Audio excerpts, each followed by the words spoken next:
On the day my husband died, I said nothing about the $28 million building in Manhattan that carried my name. I said nothing about the 17 properties spread across 3 states, nothing about the investment portfolio that had been quietly growing for nearly 3 decades, and nothing about the LLC I had founded the year after my first husband passed. The one that had made me financially independent long before I ever met Robert Hayes. I said nothing, and that silence, that careful, deliberate, patient silence, was about to become the most powerful thing I had ever done. My name is Eleanor Hayes. I am 64 years old, and this is the story of the week I lost everything I thought I had and discovered everything I actually was. The funeral was everything Robert would have wanted, dignified, unhurried, filled with the kind of quiet reverence that suited a man who had moved through the world with measured steps and careful words. The church was full, not overflowing, but genuinely full, which said something true about a person. These were not obligation attendees. These were people whose lives Robert had actually touched, whose businesses he had advised, whose grandchildren he had watched grow up at neighborhood barbecues and 4th of July gatherings. I sat in the front pew wearing my navy blue dress, the one Robert always said brought out the color of my eyes. I had chosen it deliberately that morning, standing in front of the closet for longer than I needed to, running my fingers along the fabric like I was holding on to something. I held my composure the entire service, held it like a shield, like a second spine, because if I let it go for even one moment in that church, I was afraid I would not be able to pick it up again. Everyone kept saying what a devoted wife I had been, how I had cared for Robert through those final 8 months of illness without a single complaint, how I had driven him to every appointment, learned the names of every medication, sat beside his hospital bed reading aloud from the John Grisham novels he pretended to find lowbrow but secretly loved. The whispers followed me up and down the aisles during the reception, warm and well-meaning and slightly exhausting. Such a devoted wife, such a strong woman. Robert was so lucky to have her. If only they had known the half of it. Robert's eldest son, Daniel, gave the eulogy. He was 38 and handsome in the way that men are handsome when they have never had to work very hard for anything. Good bones, easy confidence, a smile that arrived just a half-second too late to be completely genuine. His words about his father were beautiful. I will give him that. He spoke about integrity and persistence and the quiet dignity of a man who built something from nothing. I listened and nodded and accepted condolences with the appropriate expressions. His daughter Stephanie read a poem, something about light and legacy that she had clearly found online that morning, but delivered with enough feeling that several people in the back rows reached for tissues. Her husband Greg stood beside her with his hand on the small of her back and his eyes doing quiet calculations around the room. I noticed the way he looked at the stained glass windows, then at the organ, then at the flower arrangements, the way a person looks at things when they are trying to estimate what they cost. And then there was Tyler. Tyler was Robert's youngest, 33 years old, the one I had known the longest and the best, because he had been 12 when Robert and I married, and I had been the one who helped him with algebra homework at the kitchen table and drove him to soccer practice when Robert was traveling for work. Of the 3 children, Tyler had always been the one who felt most like mine, the one who called me on birthdays, the one who had, just 2 years ago, hugged me at Christmas and said, quietly, so his siblings wouldn't hear, "I'm really glad Dad found you, Eleanor." He stood near the back of the church during the service, which I thought was odd. He kept his distance from me at the reception, which I thought was odder still. When our eyes met once, briefly, across the room, he looked away first. I filed that away. I filed everything away. The one I watched most carefully, though, was Brittany. Brittany Hayes had married Tyler 3 years ago, and from the very first dinner, a strained affair at an Italian restaurant where she had sent back her pasta twice and spent 20 minutes explaining why she preferred her family's Thanksgiving traditions, she had made it quietly, persistently clear that she considered me an inconvenience, not an enemy. Enemies require a certain level of respect. I was something more dismissible than that. I was furniture, background, the second wife who had wandered into a family that had existed perfectly well before her and would exist perfectly well after. At the funeral, she wore a black dress that was just slightly too elegant for a graveside service, with heels that clicked on the church floor in a way that drew attention. She moved through the reception like a woman doing inventory, pausing near the antique sideboard in the hallway, studying the oil painting above the fireplace, running one finger lightly along the edge of the mahogany dining table as she passed it. Her eyes were busy the entire afternoon, measuring, calculating, arriving at figures. She smiled at me twice. Both times the smile stopped precisely at her cheekbones. The last guest left at 8:30. I was in the kitchen loading the dishwasher, a simple physical task that gave my hands somewhere to be while the rest of me struggled to stay upright. When I heard the footsteps, heavy and deliberate, stopping at the kitchen threshold the way footsteps stop when someone wants to be heard arriving, I didn't turn around. "Well," Brittany said, "that's over with." I kept loading plates. "Thank you for helping organize everything. Robert would have—" "Cut it, Eleanor." Her voice was sharp enough that I actually felt it, a small, involuntary contraction somewhere in my chest. I turned around. She stood in the kitchen doorway with her arms crossed, the mourning wife expression fully removed now, replaced with something brisk and businesslike. Behind her, Tyler stood slightly to her left, his eyes on the floor. Stephanie leaned against the doorframe. Daniel had positioned himself just behind Brittany's right shoulder, like a second. It felt like a tribunal. "I'm sorry," I said. "The grieving widow routine," Brittany said. "You can drop it. We need to discuss practical matters." The dishwasher hummed. Outside, a car drove past slowly. "What practical matters?" "This house, Robert's assets, the business." She said each item crisply, like bullet points in a presentation she had rehearsed. "The four of us have talked it over. We think it would be best, for everyone, if you started looking for your own place." The kitchen seemed to tilt slightly. "My own place," I repeated. Stephanie cleared her throat. "What Brittany means is that this house is quite large for one person. The upkeep alone— Are you telling me to leave?" My voice came out quieter than I intended. "My husband died this morning. Are you telling me to leave my home?" Brittany's expression didn't change. "I'm telling you to be realistic, Eleanor. You're 64 years old. Robert provided for you while he was alive. The house, the lifestyle, the security. But that was Robert's money, Robert's success." She glanced around the kitchen the way she had glanced at the dining table earlier, appraising. "The family needs to make some hard decisions about the estate. It would be easier for everyone if we handled things directly. I have lived in this house for 15 years, and it's been a lovely arrangement, I'm sure," Daniel said, his first contribution to the conversation. "But Dad would want us to be practical. There are 3 of us, plus grandchildren to think about. College funds, retirement planning." He paused and then added with the particular tone of someone offering a great concession, "We'll honor whatever provision he made for you, obviously." "Whatever provision," I said slowly. "Let's be honest about what this is." Brittany took one step closer. "You were his second wife. You didn't build anything with him. You weren't his business partner. You didn't contribute financially. You were just there." Just there. I stood in my kitchen, in my house, on the worst day of my life. And I heard those 2 words drop into the room like stones into still water.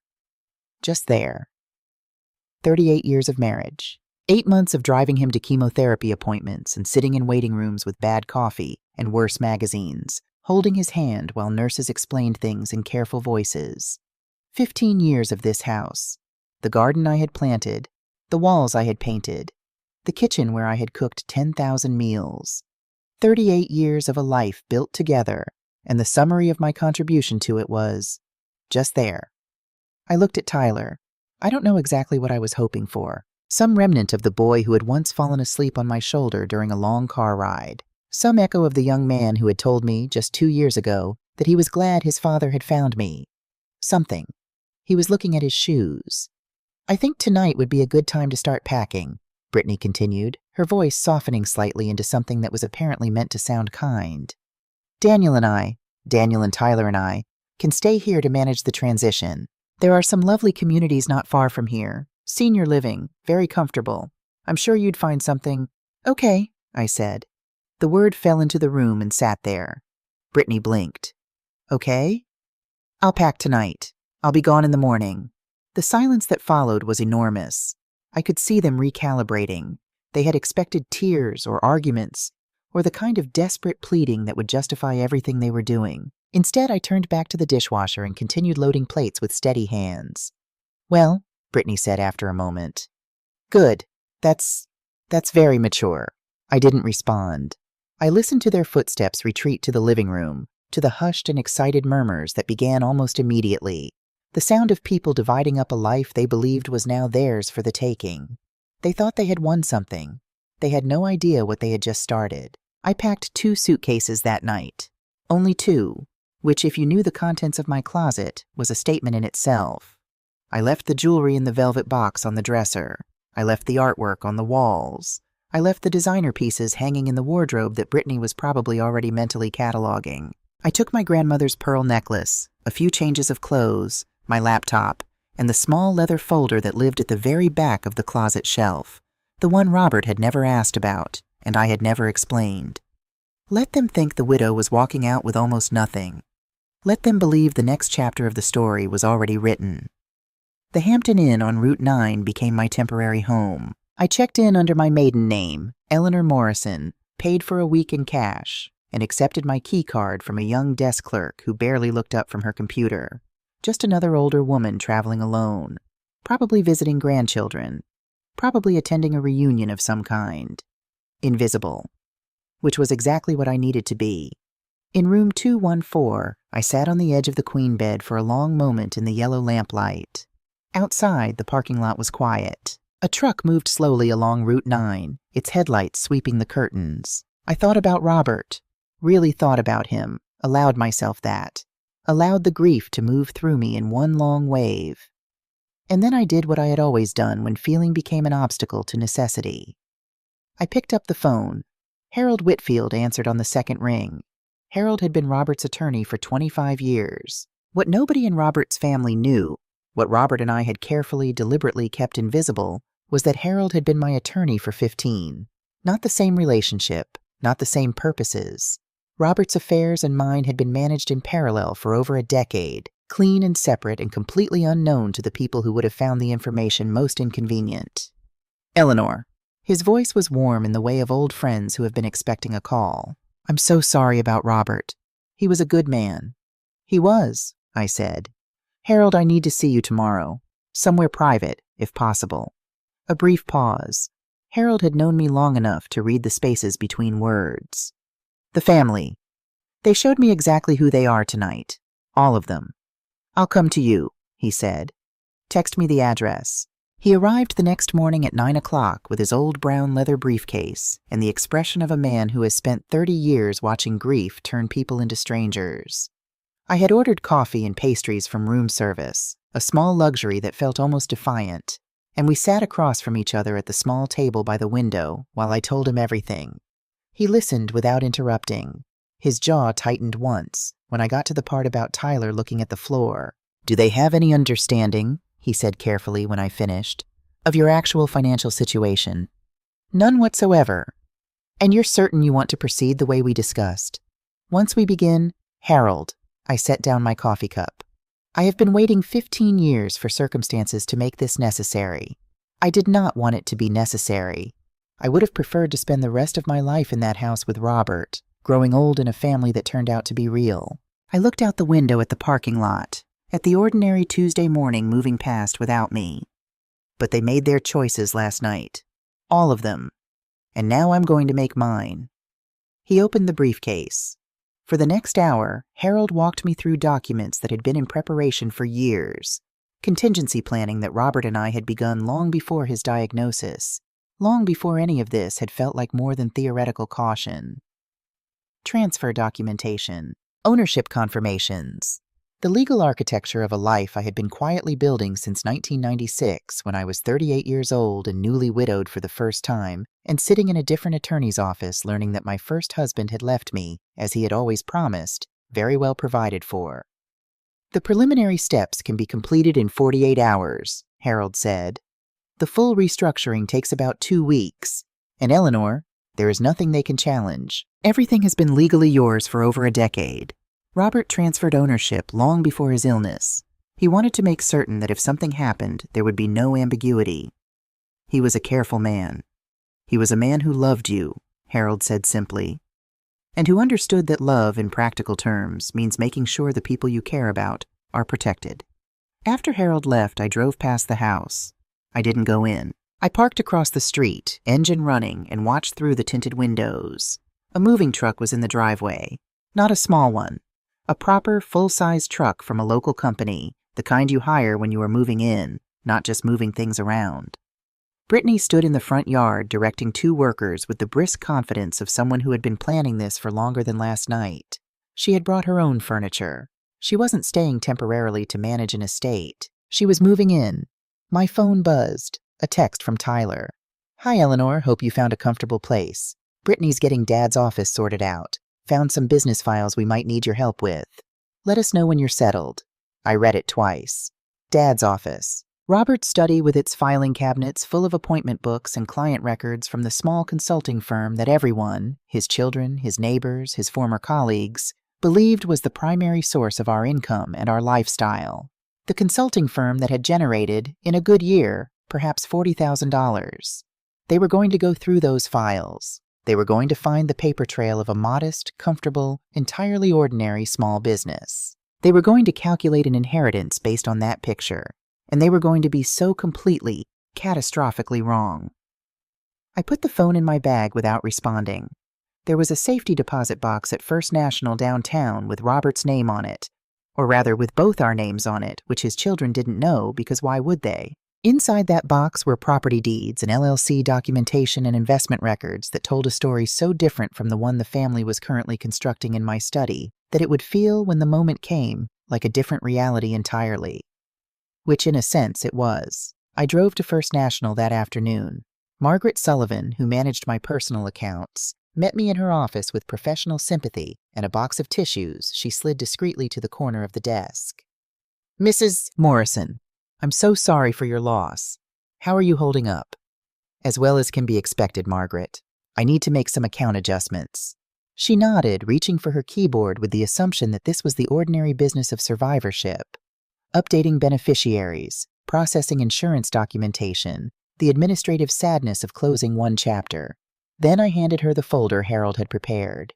She opened it, read the first page, turned to the second, looked up at me with an expression I had seen before. The particular recalibration of a professional who has just discovered that the quiet woman across the desk is not the person they thought they were dealing with. "Mrs. Morrison," she said, "these amounts, I had no idea you were working with assets at this scale. Privacy was important to my husband and me, but circumstances have changed." "I can see that."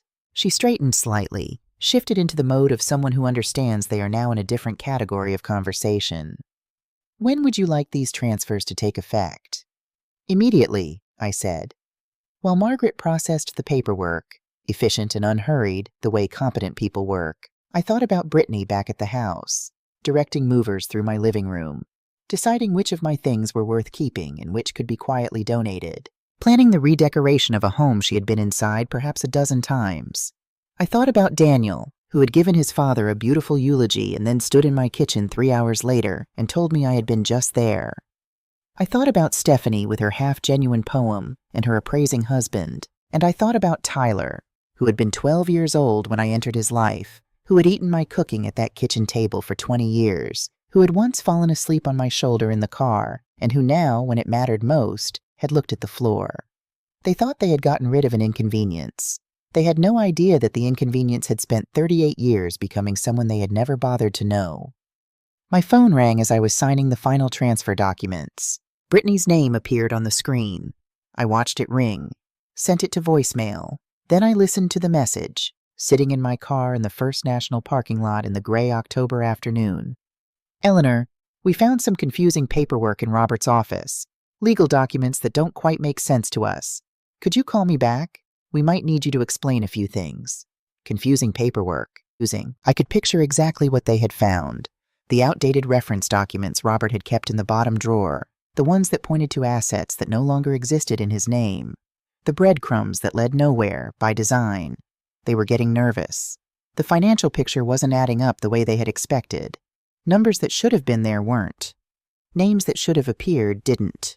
Good. I deleted the message without responding. Let them wonder. Let them spend the evening trying to make the math work. Let them lie awake tonight in my house, in my bedroom, in my life, adding up figures that refuse to resolve. On Friday morning, Harold called with the news that made me smile for the first time since the funeral. "They've hired an attorney," he said. "Have they?" "Someone named Jackson Morrison, out of Morrison and Associates. No relation to you, I assume." "Never heard of him." "He's requesting a formal reading of the will. All named parties present. Monday afternoon at 2 o'clock. I watched a sparrow land on the parking lot railing outside my window, consider the world for a moment, and fly away. "Perfect," I said. "Eleanor." Harold paused in the way that meant he was about to say something he had chosen carefully. "Are you sure you're ready for this? Once we walk into that room, once we lay everything out, there is no version of this where things go back to the way they were." "Harold," I said, "the way things were is what landed me in a Hampton Inn the night my husband died." He was quiet for a moment. 2 o'clock Monday. I'll have Catherine Lawson there as well." "Good." I spent the weekend in preparation. Not the frantic, anxious preparation of someone scrambling to catch up. The calm, deliberate preparation of someone who has known this moment was coming and has simply been waiting for it to arrive. On Saturday, I went to the boutiques I preferred and chose a navy blue suit. Not the same shade as the funeral dress, but close enough to feel intentional, along with my grandmother's pearls and the Cartier watch Robert had given me on our 10th anniversary. I wanted to look exactly like what I was, a woman of substance and quiet dignity who had chosen to be underestimated and was finished with that choice. Sunday evening, I checked out of the Hampton Inn. I checked into the Fairmont Hotel downtown, the penthouse suite, just for one night, just to remember who I was before walking into that room. I ordered room service, lobster and a glass of champagne. I sipped slowly by the window looking out at the city and reviewed Harold's documents one final time. Everything in order, everything legal, everything true. I went to sleep early and slept better than I had in months. Monday arrived gray and quiet, the way October mornings do when they mean business. I dressed carefully, applied my makeup with precision, took one last look in the full-length mirror at the woman looking back at me, 64 years old, clear-eyed, steady, and said nothing to her, because nothing needed to be said. I arrived at Morrison and Associates at 1:45. The receptionist, a young woman in her mid-20s, looked up from her desk and did the thing people had been doing to me my entire adult life. Took me in, categorized me, and filed me in the section marked not particularly significant. "You're here for the Hayes estate reading?" "I am," I said pleasantly. "I'm Eleanor Hayes, the widow." Something in the way I said it made her look up again, more carefully this time. But before she could respond, voices erupted from down the hall, familiar voices, louder than the setting required. "Why does she even need to be here? She's not a real beneficiary." "Brittany, the law requires all named parties to be present." An unfamiliar male voice. Jackson Morrison, presumably. "She never contributed anything to that estate." Daniel. I sat down in the leather chair nearest the window, folded my hands in my lap, and listened to them argue about me like I was a logistical problem to be managed. The receptionist kept glancing over with an expression that had shifted from dismissal to something closer to uncertainty. I looked, I imagine, exactly like the quiet older woman they expected me to be. At exactly 2 o'clock, Harold arrived. He nodded to me with professional courtesy. Not warmly, not in a way that suggested we had spent 6 hours over the past 5 days planning this moment, but with the appropriate reserved acknowledgement of an attorney greeting a client. Behind him came Catherine Lawson. Catherine was 50, sharp-featured, with the kind of self-possessed stillness that came from decades of walking into rooms where people underestimated her and leaving those rooms having won. She extended her hand to me with a brief, cool smile. "Mrs. Hayes, I've been thoroughly briefed on your situation." "Then you know everything you need to," I said. The conference room was larger than necessary, a long, polished table that could have seated 20, with leather chairs and a water pitcher, and the slightly airless formality of a room where difficult news gets delivered. The family had arranged themselves on one side with the instinctive solidarity of people who believe they are about to receive something. Brittany at the head, flanked by Tyler and Stephanie, with Daniel positioned slightly behind them. They wore good suits, expensive watches, the carefully assembled armor of people expecting a ceremony of confirmation. I took the seat directly across from them.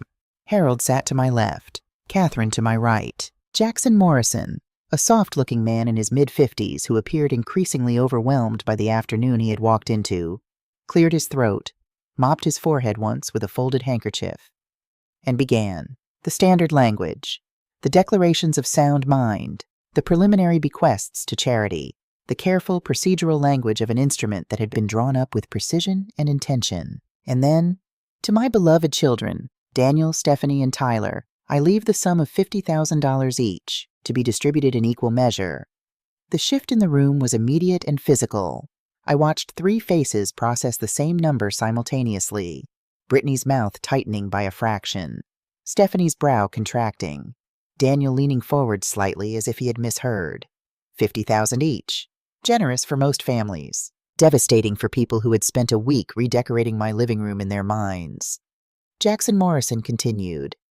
And to my beloved wife, Eleanor Morrison Hayes, I leave the remainder of my estate, including all properties, investments, and business interests held in my name, to be hers absolutely and without restriction.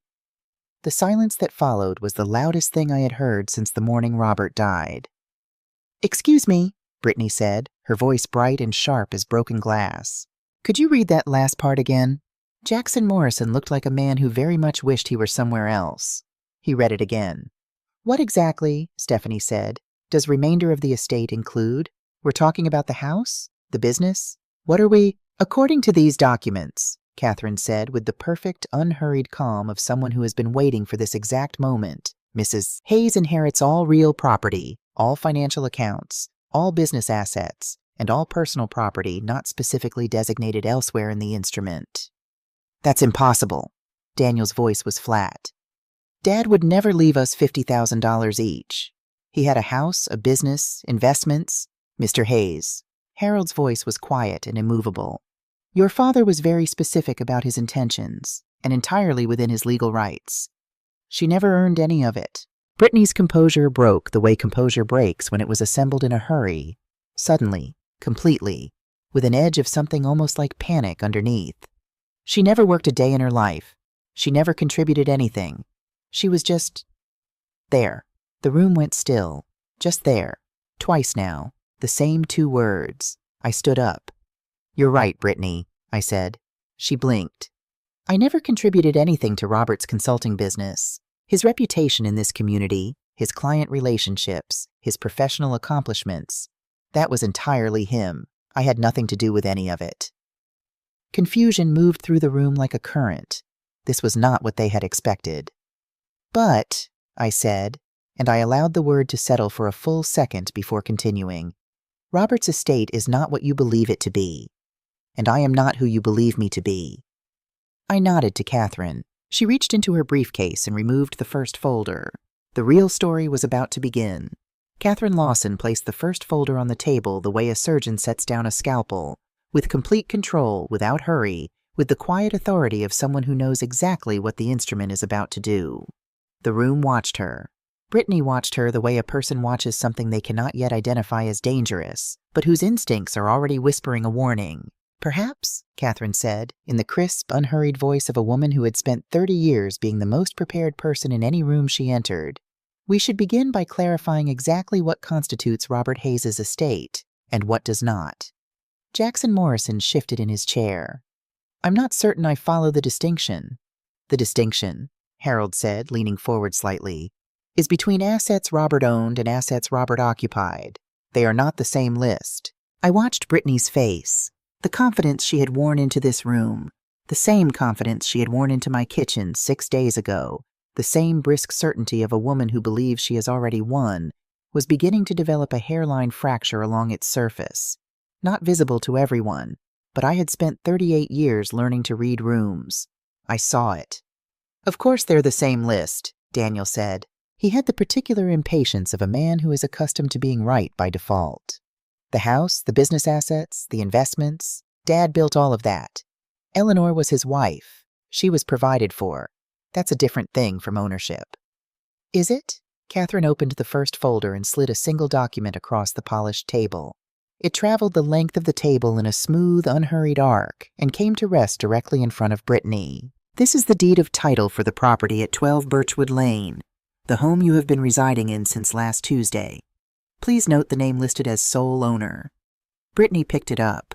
I watched the color leave her face the way color leaves a room when someone turns off a lamp. Not all at once. Gradually, from the outside in. "Eleanor Hayes," she said. The words came out barely above a whisper. "Eleanor Morrison Hayes," Catherine corrected gently. The property was transferred to Mrs. Sim Hayes's sole ownership in 2008, 5 years after her marriage to Robert. Mr. Hayes retained lifetime occupancy rights, which were entirely standard and appropriate given the circumstances. Those rights terminated upon his death last Monday morning. As of that moment, the property reverted completely and exclusively to Mrs. Hayes. Stephanie reached across and pulled the document from Brittany's fingers. Her eyes moved across the page quickly, then slowly, then quickly again. The reading pattern of someone hoping that a second pass will produce a different result. "This has to be a mistake," she said. "Dad bought that house before he even met Eleanor. It was his house." "He did purchase it originally," Harold confirmed, "in 2001, and in 2007 he refinanced the property using capital provided by Mrs. Hayes. When the new mortgage instrument was issued, ownership transferred to her as the primary financial backer. The original purchase price is irrelevant to current title. What matters is who holds the deed. The deed has carried Mrs. Hayes's name for 17 years. "What capital?" Daniel stood up. Not dramatically. Just the restless, involuntary standing of a man whose body needs to do something while his mind tries to catch up. "She never had any capital. She never worked. She never—" "Mr. Hayes." Catherine's voice did not change in volume or temperature, but it stopped him the way a wall stops a person walking in the dark. "Mrs. Hayes has maintained substantial independent assets since well before her marriage to your father. She simply chose not to publicize that fact." The room went quiet in a different way than it had gone quiet before. Earlier, the silence had been shock. This was something closer to the silence of a foundation shifting. I had been still long enough. These people had spent 6 days living in my house, planning their futures on the basis of my assets, and treating me like an inconvenience to be managed. They had done it with such complete confidence, such utter certainty that they understood the situation, that I had almost found it admirable in a dark sort of way. Almost. "The money came from my first marriage," I said. Every head in the room turned toward me. I had been so quiet since sitting down, so composed, so apparently peripheral, that I think several of them had briefly forgotten I was the subject of the conversation. "My first husband, James Morrison, passed away in 1995. He was 51 years old. Heart attack. Very sudden." I paused, because even 30 years later, the suddenness of it still lived somewhere in the body. "He left me well provided for, life insurance, real estate investments, a stock portfolio he had been building for 20 years. I was 38 years old, financially independent, and completely uninterested in anyone knowing either of those things." Tyler spoke for the first time since the reading had begun. His voice came from somewhere low and uncertain, like a sound from the bottom of a well. "Why?" I looked at him directly. "Because money changes how people see you, Tyler. You know that. Wealth makes some people treat you with more respect than you deserve, and it makes other people treat you with a particular kind of resentment that has nothing to do with who you actually are. I had watched both happen to James. After he died, I wanted, for once in my adult life, to be seen as just a person. Not an asset, not a target, not a symbol of something, just a woman." The room was very still. "When I met your father, I loved him. That was real. But I also chose very deliberately not to tell him the full extent of what I had. Not immediately. And by the time our relationship was serious enough that full disclosure would have been appropriate, we had already established a dynamic that suited us both. Robert was the visible success, the face of our partnership, the man the world saw. And I was content to build what I was building quietly, from the background, without anyone watching." "What exactly," Daniel said slowly, "were you building?" Catherine slid the second folder across the table. "Morrison Holdings, LLC," she said. "Established 1996, 1 year after James Morrison's death. Mrs. Hayes is the sole proprietor. She has held that position continuously for the past 29 years. The folder landed in front of Daniel. He opened it with the careful movements of a man handling something he suspects might be alive. "Morrison Holdings," Catherine continued, "currently holds title to 17 properties across 3 states, Maine, Massachusetts, and New York. These include 3 apartment complexes in Manhattan, 2 office buildings in the Boston metropolitan area, a portfolio of residential rentals in coastal Maine, and 1 commercial property in Lower Manhattan that was most recently appraised. She paused. Not for effect exactly, more in the way a person pauses before placing the final piece of something into position. At $28 million. The number landed in the room like a stone dropped into a very deep pool. The ripples moved outward in silence. Stephanie made a sound that was not quite a word. Brittany sat perfectly still, which was more alarming than any reaction she could have produced, because Brittany was never still. 28 million, Daniel repeated. His voice had lost its authority. It was just a voice now, a man's voice doing its best. That's 1 building. That's 1 building, Harold confirmed. Would you like to see the complete portfolio summary? He didn't wait for an answer. He was already opening the 3rd folder. Document after document moved across that polished table. Bank statements from First National showing account balances that made Robert's modest savings look like a rounding error. Investment records detailing stock holdings in 14 companies, several of which were names that any financially literate person would recognize immediately. Property deeds from Kennebunkport to the Lower East Side. Quarterly income reports from Morrison Holdings showing rental revenue that in the most recent fiscal year had generated more money in a single month than Robert's consulting firm had generated in any full calendar year of its existence. The total estimated value of Mrs. Hayes's holdings, Catherine said, consulting the summary sheet with the matter-of-fact precision of someone reading a grocery list, is approximately $47 million. This figure does not include the assets she inherits from Mr. Hayes' estate, which, as we have established, amount to roughly $300,000 in business assets, personal effects, and liquid accounts.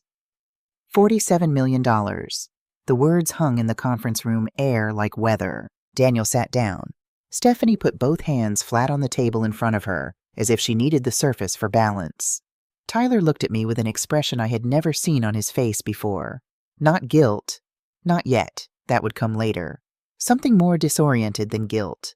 The expression of a man discovering that the map he has been using doesn't match the territory he has been standing in. And Brittany looked at me the way people look at something they cannot fit into any category they possess. Not just shock, something that had fear in it, which surprised me. I had not expected fear. "You're lying," she said. But there was no conviction behind it. The words were reflexive, a last defensive gesture. The way a person throws up their hands in front of something that is already past them.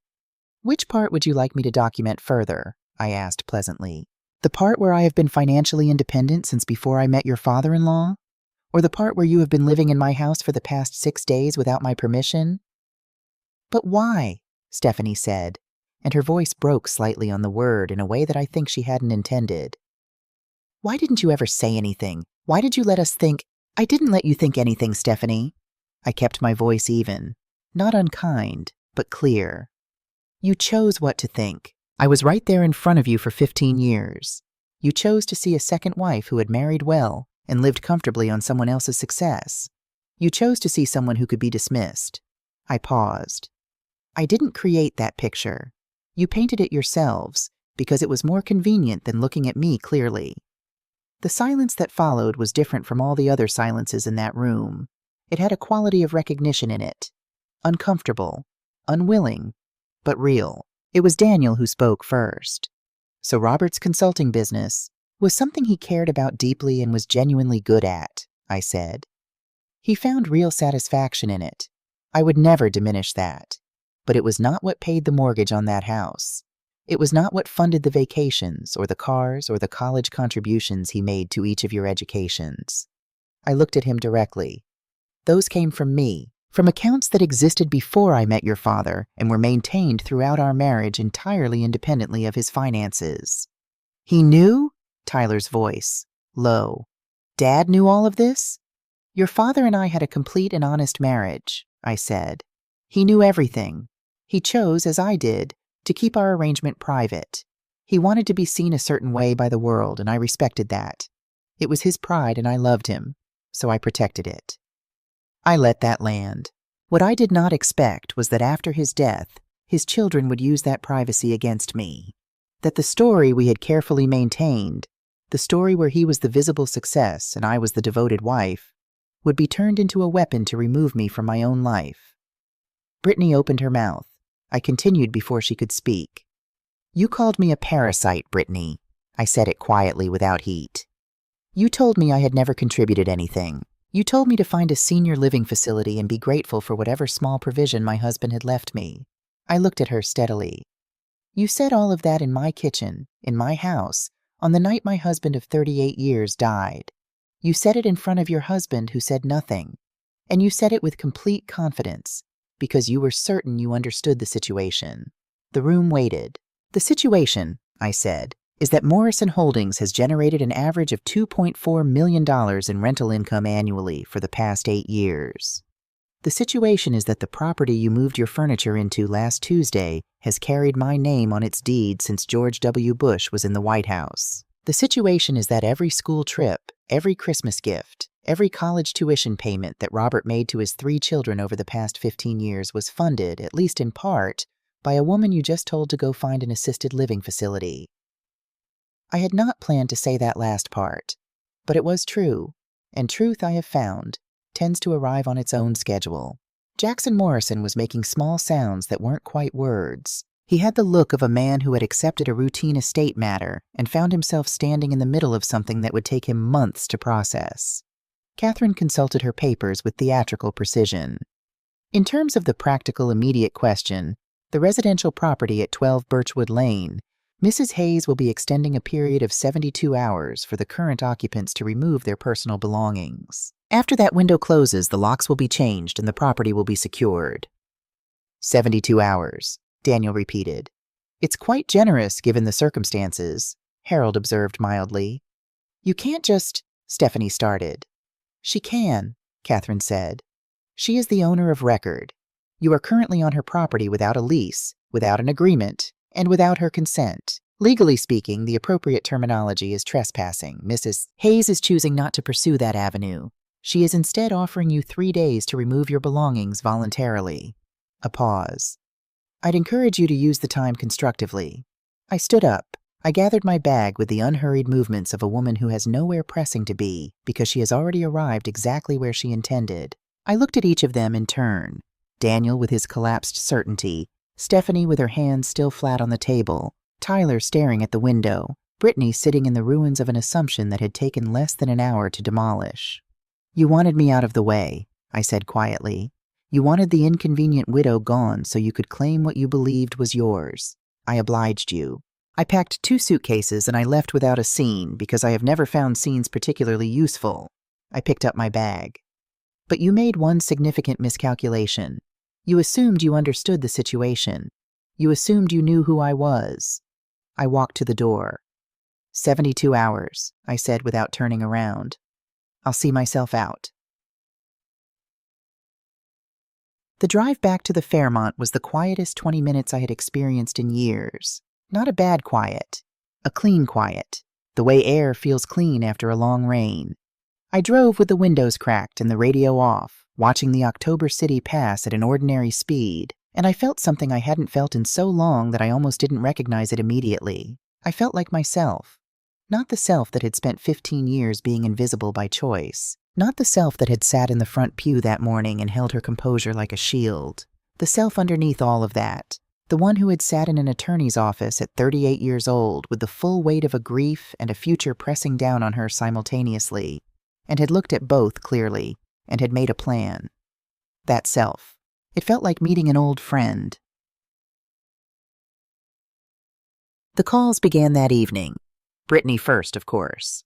Her number appeared on my screen at just after 8 o'clock, which meant she had spent approximately 5 hours cycling through denial, rage, and the eventual pragmatism of someone who has realized they need to negotiate. I answered. Eleanor. The voice was different from any version of Brittany I had heard before. The brisk entitlement was gone. What remained was something tighter, more careful, with an edge of something that was not quite desperation, but was standing very close to it. I think we got off on the wrong foot this week. I think there was a lot of emotion, a lot of confusion, and some things were said that, you told me to go find an assisted living facility, I said. 6 hours after I buried my husband. Silence. That wasn't confusion, Brittany. That was clarity. You showed me exactly who you are, in exactly the circumstances that matter most. I paused. The 72 hours stands. I'd encourage you to spend them packing rather than calling. We're family. You called me old leech, I said, that evening, when you thought I was out of the room. The silence this time was a different kind. The silence of someone who has just understood that a conversation they believed was private was not. That was said in English in my house within my hearing. I kept my voice even, almost gentle. You said it to Stephanie. I don't know what you thought I understood and didn't understand, but I understood that. She didn't speak. Good night, Brittany, I said. 72 hours. I blocked her number after I hung up. Tyler came to the Fairmont the following morning. The concierge called upstairs to announce him, and I sat with the phone for a moment before saying yes. Not because I was uncertain. I knew I would see him, but because I needed a moment to decide who I was going to be in that conversation. Not Eleanor the wronged widow, not Eleanor the revealed millionaire. Just Eleanor, who had helped a 12-year-old boy with his algebra homework at a kitchen table 21 years ago, and who still felt somewhere beneath everything else the particular complicated ache of maternal love for a person who had deeply disappointed her. He looked terrible. He sat across from me in the hotel lobby with his hands wrapped around a coffee he wasn't drinking, wearing yesterday's shirt, with the particular hollowness around the eyes of someone who has not slept in several days for reasons that are entirely their own fault. He was 33 years old, and he looked in that moment about 16. Eleanor, he swallowed. I'm sorry. I know. I should have. Yes, I said. You should have. He flinched. I know that. There's no defense for it. We thought. Brittany said. He stopped himself, looked at his coffee. None of that is an excuse. I stood there and let her speak to you that way, and I didn't say a word. You looked at the floor, I said. Yes. Your father's body was still warm, Tyler. He closed his eyes. I'm not saying this to cause you more pain than you're already in, I said, and I meant it. I'm saying it because I need you to understand the full weight of what happened that night. Not the legal situation, not the money, the human thing that happened. I was your stepmother. I sat with you when you had pneumonia at 14 and your dad was in Chicago on a work trip. I drove 4 hours to your college graduation in a rainstorm because Robert had food poisoning, and I was not going to let you look up at the bleachers and find no one there. I held his gaze. And 6 hours after your father died, you stood in my kitchen and looked at the floor while your wife told me to go find a nursing home. Tyler's jaw worked. His eyes were bright in a way that had nothing to do with the lobby lighting. What do you want me to say? He whispered. Nothing, I said. Not right now. Right now I want you to sit with it. Actually sit with it. Not explain it. Not contextualize it. Not figure out what to say to make it better. Just feel the full weight of what you did and what it cost. We sat in silence for a long moment. Around us, the Fairmont lobby moved through its ordinary morning. A couple checking out, a businessman on his phone, a young woman wrestling with an oversized suitcase near the revolving door. Brittany's moving her things today, Tyler said finally. I know. She's very angry. I imagine she is. I picked up my own coffee. Anger is easier than accountability. Brittany will be angry for a long time, because that's more comfortable than examining what she actually did and why. And Daniel and Stephanie? They have 48 hours remaining, I said. I hope they use them wisely. Tyler nodded slowly. He looked like a man standing at the edge of something large, calculating the jump. Can I ask you something? Yes. Did you plan all of this? Before Dad died, I mean. Did you know this was going to happen and prepare for it? I considered the question honestly. I didn't plan for your father to die, I said. I didn't plan to be thrown out of my own home the night it happened. What I did plan for, what your father and I both planned for, was the possibility that if he died first, his children might not know the full picture of our financial life, and that ignorance might create conflict. I set down my cup. We didn't anticipate quite how much conflict, or quite how quickly it would arrive, but the legal and financial architecture was in place long before any of this. Yes, because careful people make plans. That's what careful people do. You're the most careful person I've ever known, Tyler said. I learned from loss, I said simply. When James died, I was completely unprepared for the practical dimensions of grief. The financial decisions, the legal questions, the people who appeared with expectations. I promised myself I would never be unprepared like that again. I looked at him steadily, and I wasn't. He left 30 minutes later, having said very little and heard a great deal. I watched him cross the lobby and push through the revolving door into the gray October street, and I felt the complicated mixture of things that I imagine most parents feel when they watch their children face consequences of their own making. The firm refusal to rescue them, and the genuine sorrow that rescue isn't the right thing. The 72 hours ended on a Friday evening. I drove to Birchwood Lane at 6 o'clock with Harold's locksmith contact saved in my phone and the particular calm of a person who has done everything they can do and is now simply here to witness the completion of a process. The driveway was full, not just Tyler and Brittany's car, Daniel's truck, Stephanie's sedan. 2 vehicles I didn't recognize, parked at the curb with the slightly apologetic positioning of cars that know they don't quite belong there. I let myself in with my key. The voices from the living room stopped the moment they heard the front door. Then Brittany's voice, recalibrated and smoothed. "Eleanor, good. We were hoping you'd come by." I walked into the living room. They were arranged around the space with the studied casualness of people who had positioned themselves deliberately. Brittany in Robert's chair, still, even now in Robert's chair, with Daniel and Stephanie flanking her. Tyler stood near the window, separate from the group in a way that I noted. And on the sofa, sitting with the visible discomfort of people who have driven somewhere under incomplete pretenses, an older couple I had never seen before. The man was around 70, broad-shouldered, with a face that would have been imposing 20 years ago, and was now simply weathered. The woman beside him had Brittany's bone structure and the careful hair of someone who takes Sunday mornings seriously. Her parents, Frank and Sandra Pierce. Brittany had called in reinforcements. "Alberta, we were hoping," Brittany began. "Eleanor," I said pleasantly. A beat. "Eleanor, we were hoping we could discuss a reasonable settlement. David and I have put a great deal of work into this property over the past week. We feel there may be grounds for some form of compensation." "You'd like compensation," I said, "for the week you spent living in my house without my permission." The unknown woman on the sofa cleared her throat. "Mrs. Hayes," she said carefully, "I don't think we've been properly introduced. I'm Sandra Pierce, Brittany's mother, and this is my husband Frank." "How nice to meet you," I said. "I hope Brittany has explained the situation accurately." Sandra glanced at her daughter with an expression that suggested she was beginning to suspect the answer to that was no. "She mentioned a dispute about the will," Frank said, "about asset distribution." "There's no dispute," I said. I sat down, unhurried, and looked at each face in the room in turn. "The will is entirely clear. Robert left modest bequests to his children and everything in his estate to me. The complication, and it's not a legal complication, it's a factual one, is that most of what this family assumed was Robert's property was mine long before he died." Sandra's expression shifted. "I'm sorry. I don't quite— The house you're sitting in belongs to me," I said simply. "Has for 17 years. The mortgage, the taxes, the insurance, all paid from my accounts. Robert's consulting business generated a comfortable income for the things it covered. The rest was mine." I looked at Frank Pierce. "When your daughter told me to go find an assisted living facility the night my husband died, she was evicting me from my own property. When she called me an old leech, in English, in my kitchen, she was speaking to the person who has been quietly funding the lifestyle she married into."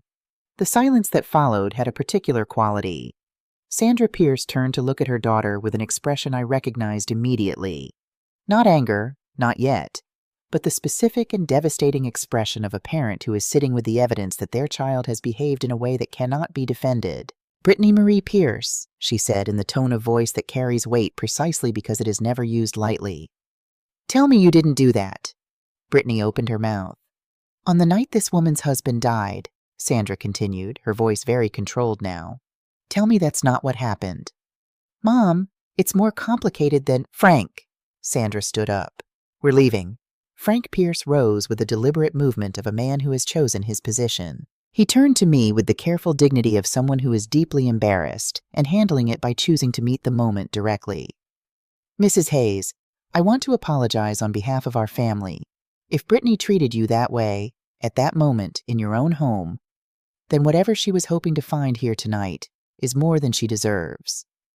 He looked at his daughter with a disappointment that cut more cleanly than any anger could. "We'll talk at home." They left without another word. Brittany sat very still in Robert's chair watching her parents walk out. The last ally, the last audience, the last structure she had built her confidence on. Gone. I looked at my watch. 20 minutes, I said pleasantly to the room. Then the locksmith arrives. They moved then. All of them. The scrambling, box-carrying, avoiding eye contact movement of people who have finally understood that the story they were living in was never the one they thought it was. Daniel carried boxes to his truck without speaking. Stephanie made 2 trips to her car with bags that clinked with what sounded like stemware she had been quietly packing throughout the week. Tyler caught my eye once, briefly, as he carried a duffel bag through the hallway. He didn't say anything. He didn't need to. Brittany was last. She stood in the center of the living room with her coat on and her bag over her shoulder, looking at the space around her with an expression I didn't try to interpret. Then she looked at me. "This isn't over," she said, quietly, without the old heat. "Yes," I said. "It is." She walked out. I stood in the silence of my living room with my furniture and my walls and the painting above the fireplace I had chosen 20 years ago, and I listened to the cars pull out of the driveway one by one until the last set of taillights disappeared around the corner. Then I called Harold. "It's done," I said. "They're gone. How do you feel?" I walked through the house slowly. Kitchen, hallway, the study where Robert's presence still lived in the books on the shelves, and the particular slant of evening light through the east window. I felt the house around me, solid and real and genuinely mine. "Free," I said, and for the first time since the morning Robert died, that was the complete truth. 6 months is long enough for a house to become itself again. By April, the garden at 12 Birchwood Lane had come back the way gardens always do after a hard winter. Not the same as before, but in some ways better, more honest. The roses along the east fence that I had planted the second year Robert and I were married had survived everything, as roses tend to do when they have been in the ground long enough. The kitchen smelled like coffee in the mornings the way it always had. The light came through the east window of Robert's study at the same angle it had always come, landing on the same shelf of books, illuminating the same worn spine of the Grisham novel he had been halfway through when the doctors told us what they told us. I had not moved that book. I was not ready to move it yet. And I had learned in the years since James died and in the months since Robert that grief does not respond well to schedules. It arrives when it arrives. It asks for what it needs. The job is simply to let it, which is harder than it sounds and more important than almost anything else. I had spent the 6 months doing the things I had needed to do for longer than I had admitted to myself. I had breakfast at the kitchen table in the mornings without performing composure for anyone. I walked the neighborhood in the late afternoons when the light was good, sometimes stopping to talk to neighbors who had known Robert and wanted to remember him out loud, which I found I didn't mind. I had dinner twice with Harold and his wife, and once, unexpectedly, pleasantly, with Margaret Sullivan from First National, who turned out to have a dry, precise sense of humor that I found genuinely good company. I gave myself permission, in other words, to simply live. The legal matters had resolved cleanly. Daniel had retained Jackson Morrison for approximately 3 weeks before apparently concluding that there was nothing to litigate and quietly letting the engagement lapse. Stephanie had sent a brief, formal note through her own attorney acknowledging the estate distribution and requesting no further contact. Both of them had taken their $50,000 and their silence, and I had accepted both without comment. From Brittany, nothing. Harold had mentioned, in passing, that Tyler and Brittany's marriage had not survived the autumn. He hadn't elaborated, it wasn't his information to share, and I hadn't asked. Some things resolve themselves without requiring your participation, and it is enough simply to leave them alone. I thought about Tyler sometimes, more than I had expected to. I thought about the boy who had fallen asleep on my shoulder on a long drive home from a soccer tournament when he was 13 years old. So completely, trustingly asleep that I hadn't moved for 40 minutes, even though my arm had gone numb.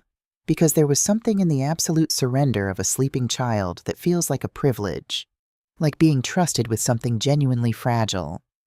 I thought about the man who had stood in my kitchen and looked at the floor. I thought about the distance between those two people and what it would take to cross it, or whether crossing it was even possible, or whether some distances, once opened, simply became the permanent geography of a relationship. I didn't have an answer. I had learned at 64 that not having an answer is sometimes the most honest position available. The call came on a Tuesday morning in early April, while I was in the garden with my coffee and the particular contentment of someone who has nowhere to be until she decides to be there. The number was unfamiliar, a local exchange I didn't recognize. I answered. "Mrs. Hayes," a woman's voice, calm and professional. "This is Dr. Patricia Wells at Mercy General Hospital. I'm calling about a patient who has listed you as his emergency contact." The coffee cup stilled in my hand. "Tyler Hayes," Dr. Wells continued. "He was brought in approximately 2 hours ago following a motor vehicle accident. He's stable. I want you to know that first. No life-threatening injuries. But he's asking for you specifically, and you're the only contact we have." Emergency contact. Of all the information in that sentence, the accident, the hospital, the stability, it was those 2 words that stopped me. Emergency contact. Not Brittany, not Daniel or Stephanie, not a friend or a colleague or a neighbor. After 6 months of silence, after everything that had happened in that conference room and in my living room and in the lobby of the Fairmont Hotel, after all of it, when Tyler Hayes had filled out a form asking who should be called if something went wrong, he had written my name. I sat with that for a moment. Outside, a pair of sparrows were conducting some urgent negotiation in the rose bushes along the fence. The morning was cool and clear, the kind of April day that feels like a genuine promise rather than a seasonal formality. "I'll be there in 20 minutes, I said. I changed out of my gardening clothes and into a simple blue dress, not the navy of the funeral, something lighter, and drove to Mercy General with the particular focused calm of someone who has learned, through repeated experience, that hospitals require you to be more present than almost anywhere else. They have a way of insisting on it. Dr. Wells met me briefly in the corridor outside Tyler's room. Mid-50s, efficient, with the practiced kindness of someone who delivers difficult information for a living and has learned to do it cleanly. "Left tibia fracture, 2 cracked ribs, mild concussion," she said. "He'll be here 2 or 3 days. He's been asking for you since he was coherent enough to ask for anyone." "How did it happen?" "Icy patch on the overpass on Route 12. He wasn't speeding, just wrong place, wrong moment." She paused. "He mentioned when we were getting his contact information that you were his stepmother." "Yes," I said. And then, because it was true and because truth matters, "For 21 years. She nodded once with an expression that understood more than it said, and left me at the door. The room was standard hospital issue. White walls, adjustable bed, the soft mechanical hum of monitoring equipment, a window showing a parking structure and a narrow strip of April sky. Tyler lay in the bed with his left leg elevated and his right arm in a sling, wearing a hospital gown that made him look younger than 33, in a way that had nothing to do with vanity and everything to do with the particular vulnerability of the horizontal. He turned his head when he heard the door. "Eleanor." The word came out with relief so genuine and unguarded that it briefly bypassed all the complicated machinery of my feelings about him and reached something simpler underneath. "You came." "You're hurt," I said. Of course I came. I sat down in the plastic chair beside his bed, the universal uncomfortable chair of hospital rooms everywhere, designed apparently to remind visitors that this is not a place for lingering. And I looked at him properly for the first time since October. He looked, I thought, as though the last 6 months had done some work on him. Not the hollow defensive work of the man who had sat across from me in the Fairmont lobby with his hands around a coffee he wasn't drinking and his eyes full of managed guilt. Something else. Something that looked more like the aftermath of a reckoning than the management of one. "They couldn't reach Brittany," he said. "I know. She's gone." He said it without the particular anguish of fresh loss, which told me it was not fresh. "Left in November. He stopped, reconsidered. There's no version of explaining it that doesn't sound like I'm making excuses for myself, so I'll just say, she's gone, and I understand why. And it was my fault in ways that go further back than last October. I didn't offer comfort on that, because comfort wasn't what it needed. I simply waited. "I've been in a studio apartment on Clement Street since January," he said. "It's small, but it's mine. I pay for it myself." Which sounds like it should be an unremarkable statement for a 33-year-old man to make, and it is, and that's something I've had to sit with. "Has it been hard?" "Yes." He looked at the ceiling and then at me. "And it's been the right kind of hard, the kind that changes you rather than just hurting you." A pause. "I've been seeing a therapist, Since December. Twice a week. I was quiet for a moment. That took courage, I said. It took hitting bottom, he said. Which I did, in a fairly spectacular fashion, over approximately a 72-hour period last October. He attempted a small, rueful smile, which was complicated by the bruising along his jaw. Eleanor, I need to tell you something. I've been going over it for 6 months, figuring out how to say it, and I have not figured out how to say it well, so I'm just going to say it plainly and trust that you'll hear the intention underneath the inadequacy of the words. All right, I said. He turned his head on the pillow to look at me directly. I knew it was wrong, he said. That night, when Brittany started talking to you that way in the kitchen, I knew from the first sentence that it was wrong. Not just unkind, not just poorly timed. Wrong. Cruel in a way that couldn't be explained by grief, or stress, or confusion. He held my gaze steadily, which I could see was costing him something. I was angry. About the will, about what I expected and didn't get. About a dozen things that had nothing to do with you and everything to do with my own issues. And Brittany gave me somewhere to put that anger. She handed me a target, and I let her, and I stood there and looked at the floor while she tore you apart. The room's monitoring equipment made its soft, patient sounds. You were 12 years old when I came into your life, I said quietly. I know. I taught you to make pancakes, I said. Do you remember that? Saturday mornings when your dad had early golf. You were 14 and you wanted to make breakfast for everyone and you had no idea how to do it, so we spent an entire Saturday morning making terrible pancakes until they were good ones. Something moved across his face. I remember. You called me on my birthday every year until 3 years ago, I said. When Brittany made it clear she found it unnecessary, he closed his eyes briefly. I came to your graduation in a rainstorm, I continued. 4 hours, Tyler, by myself, because your dad was sick, and I was not going to let you look up at the bleachers and find nobody there. I paused. I sat in the front row and I cheered for you so loudly that the woman next to me asked if I was all right. A sound that was almost a laugh escaped him, despite everything. And 6 hours after your father died, I said, you stood in my kitchen and you looked at the floor. The almost laugh became something else. His jaw tightened. The bright quality returned to his eyes that had nothing to do with the lighting. I know, he said. I know. There is nothing I can say that accounts for that. I have spent 6 months living with exactly what that was, exactly what I did, exactly what it cost you on a night when you deserved, at minimum, basic human decency, and I have no defense. I was weak and angry, and I chose the wrong thing. We sat with that for a moment.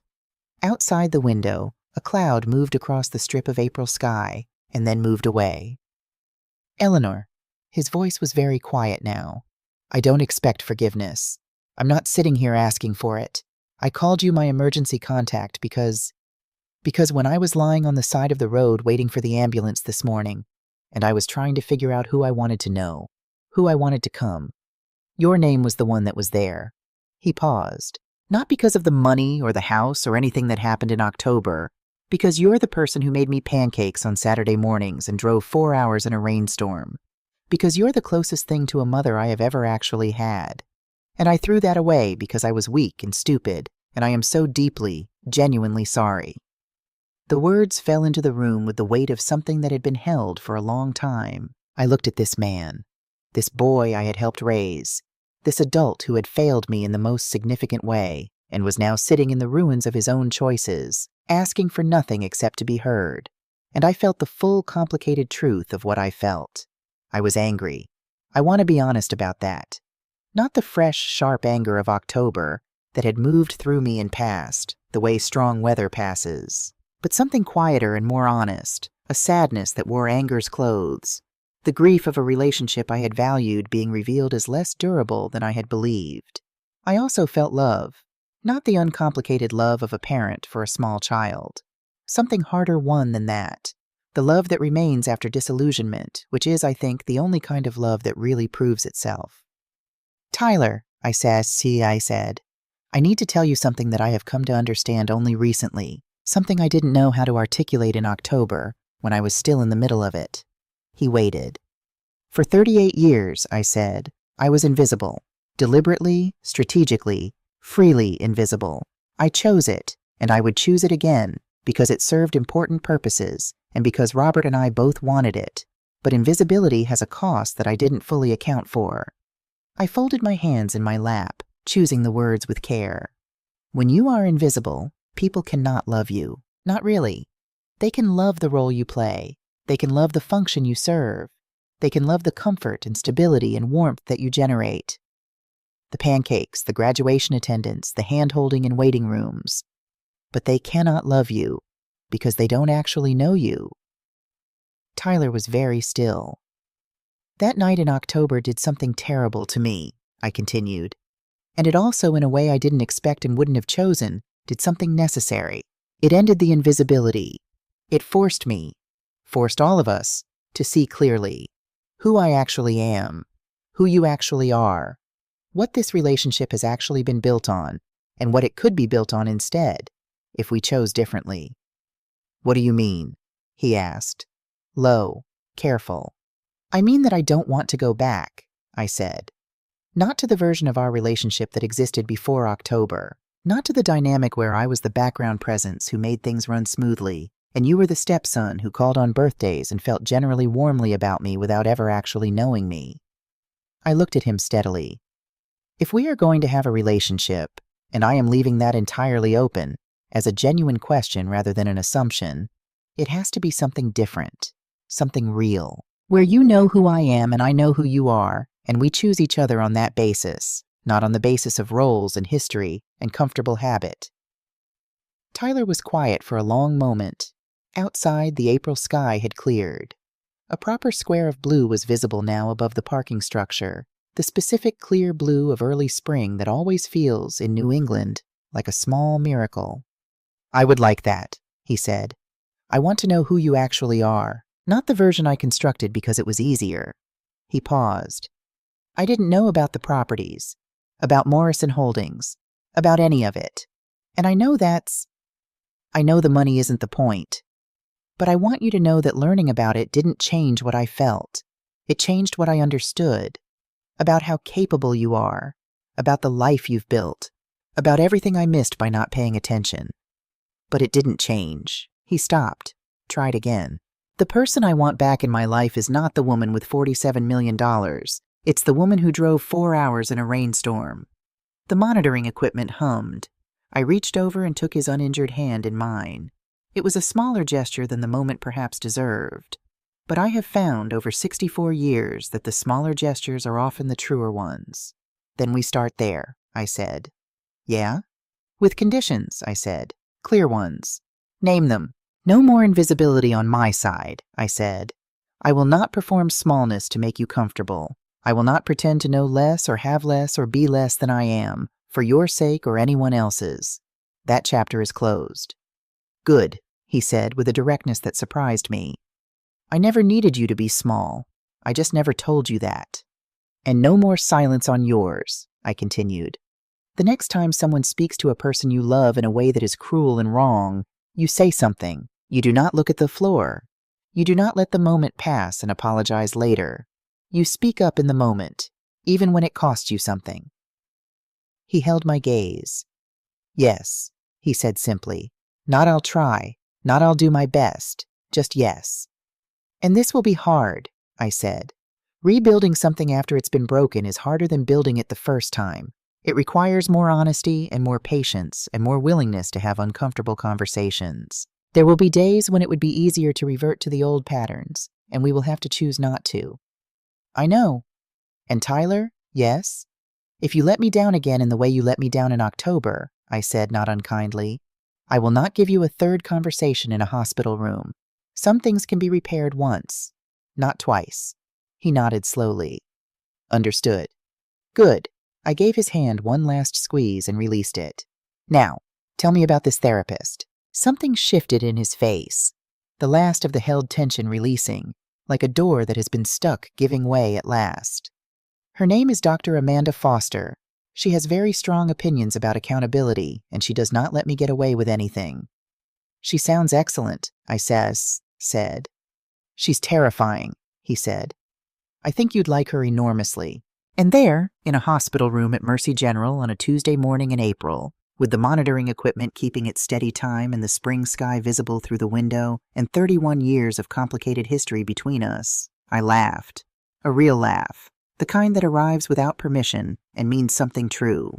I stayed for 2 hours. We talked about things we had never talked about. His childhood before I entered it. The specific texture of growing up as Robert Hayes' youngest son. The ways in which the family's assumptions about money and success had shaped him long before Brittany arrived to sharpen them into something crueler. I told him about James, about the early years of grief and financial independence, about the particular freedom of building something entirely your own. I told him about the warehouse in Soho that I had bought in 2001 for a price that made my attorney at the time visibly uncomfortable, and about standing in the empty space with its broken windows and its smell of abandonment, looking up at the high ceilings, and understanding with absolute certainty that what I was seeing was not what was there yet, but what would be there. "How did you know?" he asked. "I didn't know," I said. "I believed. Those are different things. Knowledge requires evidence. Belief requires vision and tolerance for uncertainty." He considered this for a moment. "Dad always said you were the smartest person he knew." I was quiet. "He said it to us," Tyler continued, "to me and Daniel and Stephanie. Not once. Several times over the years. I think we assumed he meant emotionally intelligent. The way people say that about women and mean something smaller than they would mean if they said it about a man.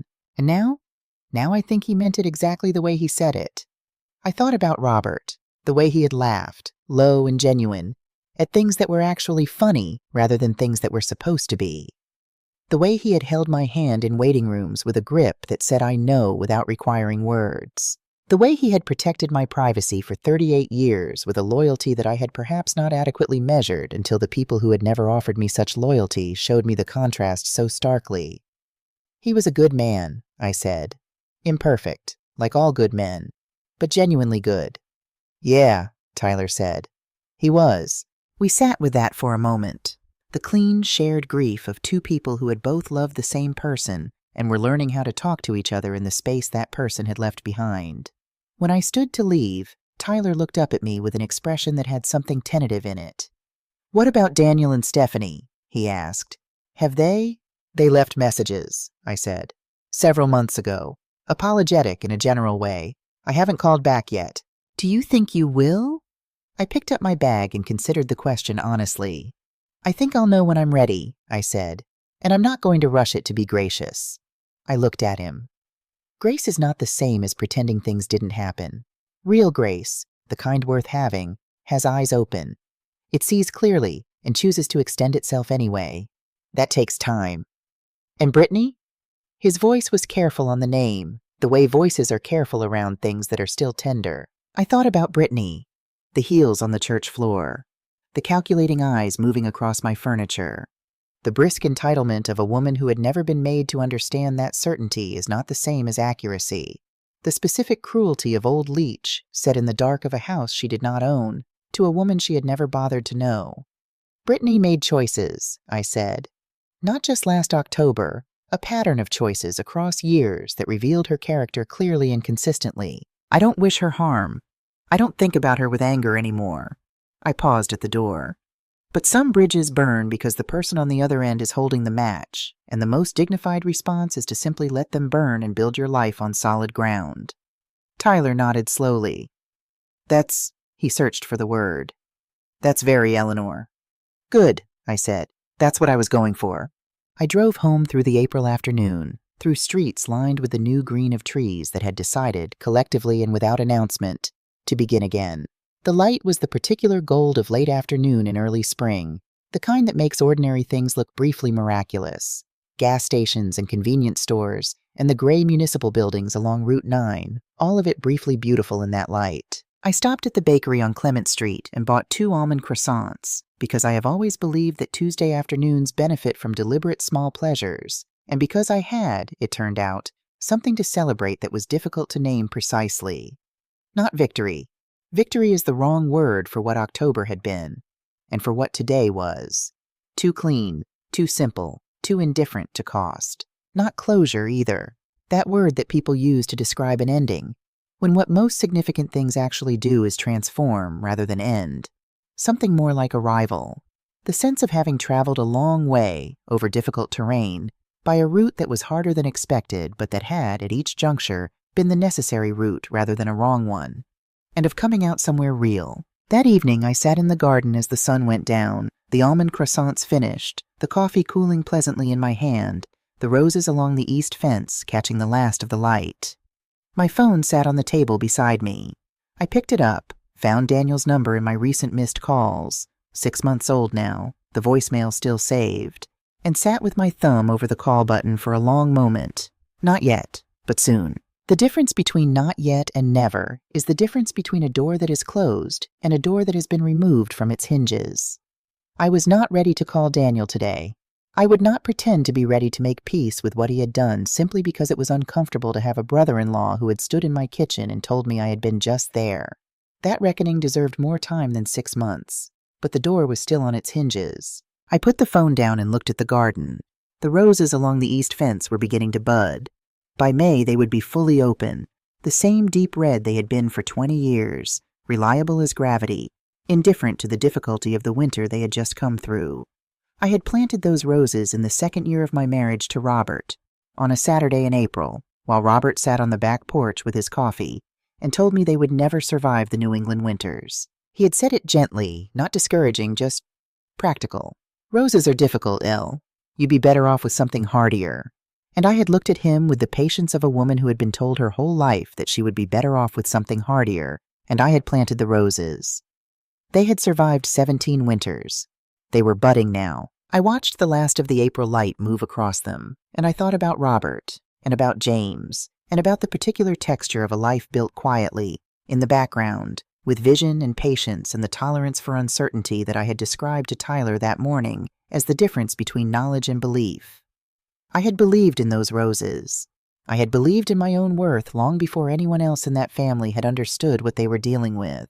I had believed, even in the Hampton Inn on Route 9, even in the cold shock of that first night, even in the kitchen with the dishwasher humming and the sound of my life being divided up in the next room, that the truth, when it came, would be sufficient. It had been.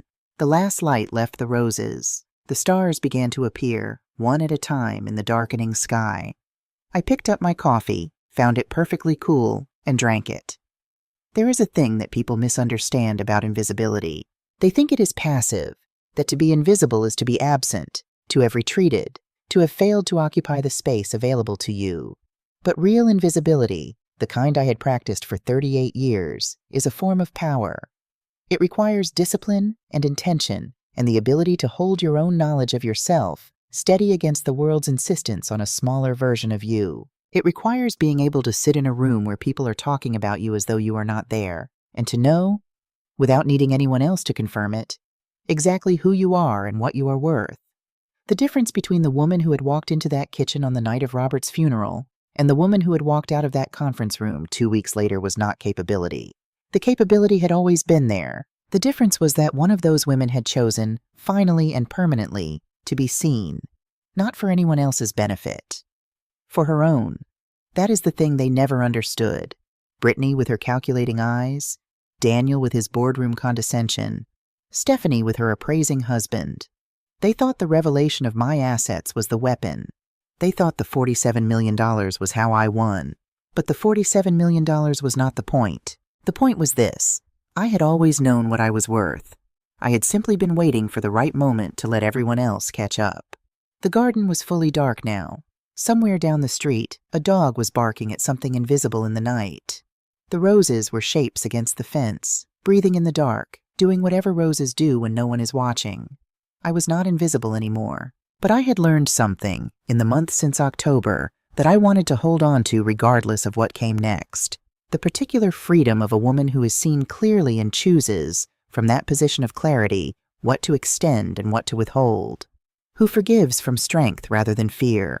Who loves with open eyes. Who builds relationships on the truth of who people actually are rather than who she needs them to be. That is not a small thing. In fact, I reflected, finishing the last of my coffee in the cool April dark, it might be the largest thing I have ever owned, and unlike the building in Soho, no one could take it from me.